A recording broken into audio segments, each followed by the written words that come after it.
This week's Torah portion is the story of Yaakov running away from his brother Esav. If you look at the book of Genesis, Bereshis, it's a series of stories that have a common theme, and the theme is sibling rivalry. In the first episode, you have Cain murdering his brother Abel, Cain killing Hevel. The second story is the story of Isaac and Yishmael, where the mother of Isaac, Sarah, asks Abraham to send away the son Yishmael, drive him out of the home because of his negative influence and rivalry with his brother Isaac. And now we come to the third story in the series, the story of Jacob and Esav, where because of the feud between the brothers, Yaakov has to flee from his home to the house of his uncle Lavan. And then the last story in the book of Bereshis is the story of Joseph and the brothers.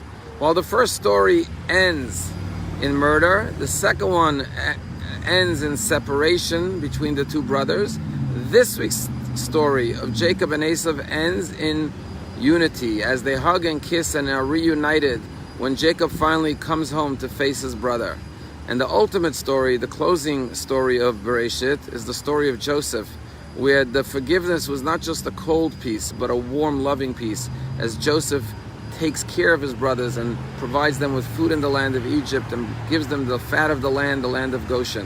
What the Torah is teaching us in the opening book of the Torah is that the foundation to a nation is families, and the foundation of families is unity and loving relationships. And if we don't have unity within our families, if brothers and sisters don't learn to live in peace, then the foundation of our nation is weak.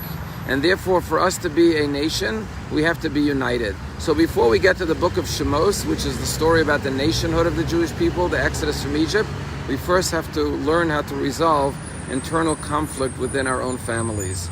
It's a story that was just written up by a young man in Israel. His name is David. And David tells the story how last February he was scheduled to be married. And he and his bride Tamar was scheduled to get married a week after Purim. And then the coronavirus broke out, and there were restrictions that you can't have more than 10 people at a wedding. And they were devastated. 10 people at the wedding. David says, my father's a big Rosh Hashiva, has a big school in Israel. There would have been 500 people at the wedding, but we had to reduce it. And so what did his father do? The school has 4 courtyards. He put 10 people in each courtyard, and then in the middle courtyard, he put 10 people with the bride and the groom, and he served all the different guests in the different courtyards following the strict letter of the guidelines. After the chuppah ceremony, there was the meal and the festivities and the dancing, and all of a sudden, in the middle of the festivities, a police car pulls up with sirens, and they come to break up the wedding, and they say, this is illegal. And the father of the groom says, but I'm following all the guidelines. And say, no, you have more than 10 people, even though they're in different courtyards. And they tell the bride and the groom to stand on the side, and all the guests start leaving, and the bride and the groom just want to go home. But they say, no, you have to stand there. And finally they say, we've been given instructions to arrest you and take you down to the precinct on the night of their wedding. The father and the mother of the groom and the bride start crying and say, please don't arrest the bride and the groom the night of their wedding. And finally the father of the groom says, I'm the one who arranged the wedding. My wife and I, not the groom, arrest me instead. And they say, fine, we'll arrest you. And they arrest the father and the mother of the groom. They take him to the police station. 3 o'clock in the morning, they're released with a fine. And the next day, the entire community was talking about what had happened. And the poor couple was devastated that their wedding was ruined, and now they were the talk of town. They were embarrassed, they were humiliated, and they felt absolutely awful. Well, this happened in February. Now, how did the police know about this wedding? There was a young yeshiva boy standing on his balcony, and he oversaw the wedding.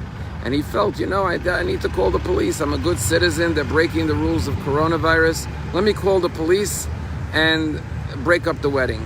He never dreamt that they would actually arrest the rabbi and his wife, the parents of the groom. And after he heard what happened, he was devastated. He felt so bad, so guilty, and he fell into a depression. About 6 months later on Rosh Hashanah, this boy is sitting at his table, and his father is talking about forgiveness, which is the theme of the high holidays. And the father says, there's certain sins you can't be forgiven for. For example, whoever it was that called the police on that wedding, such a person can't be forgiven.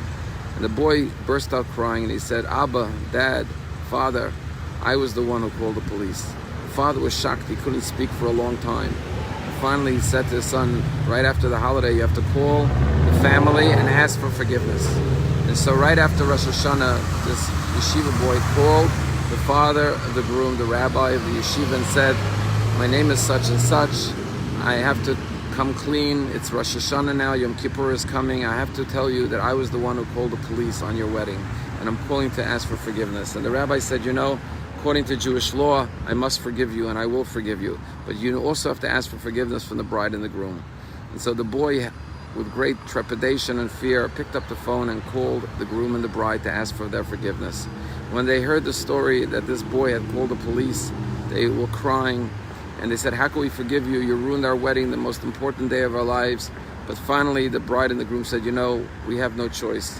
We have to forgive you. It is Yom Kippur. You're asking for forgiveness. We will forgive you." And they forgave the boy for ruining their wedding, although it was extremely difficult. Well, Yom Kippur came a few days later. When Yom Kippur came, this young couple, David and Tamar, went to their in-laws for Yom Kippur. And after the fast was over, the groom had to stay in that town the next day for some meetings, so he said to his wife, "Go back to Yerushalayim, take a taxi, I'll come tomorrow." An hour later, he gets a call from the police. "Your wife in the taxi was in a 3-car collision. The car was set on fire. We managed to rescue her in the last minute. She was rushed to the hospital. It's still COVID. Only one person could come, which is the groom. Come straight to the hospital." He rushed to the hospital in a panic, fearful for the well-being of his wife, but also for the well-being of the baby that she was carrying. When he came to the hospital, he was led into a room, and the doctor said, "We don't know how to explain it. It's a miracle. She was in a 3-car collision. All the cars were totaled. Her car was set on fire. We rescued her, and she doesn't have a single scratch. She walked out completely unharmed. But we're going to keep her another day or so to take tests to make sure the baby is fine." A day later, after all the tests were concluded, she was released out of the hospital with a clean bill of health. Not only had she survived, but the baby had survived, and everyone was perfectly fine and healthy. And when they left the hospital and they went home, their family were all crying, because they knew that it was in the merit of the forgiveness they granted that God bestowed upon them such a great blessing. When we learn to live in peace and unity, we relieve ourselves of the burden of anger, of hatred, of holding a grudge, and we bring untold blessings upon ourselves and upon our families.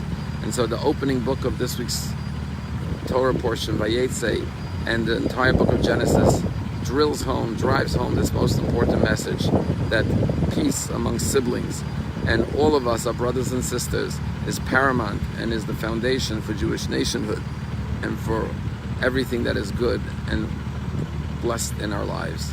Have a wonderful day.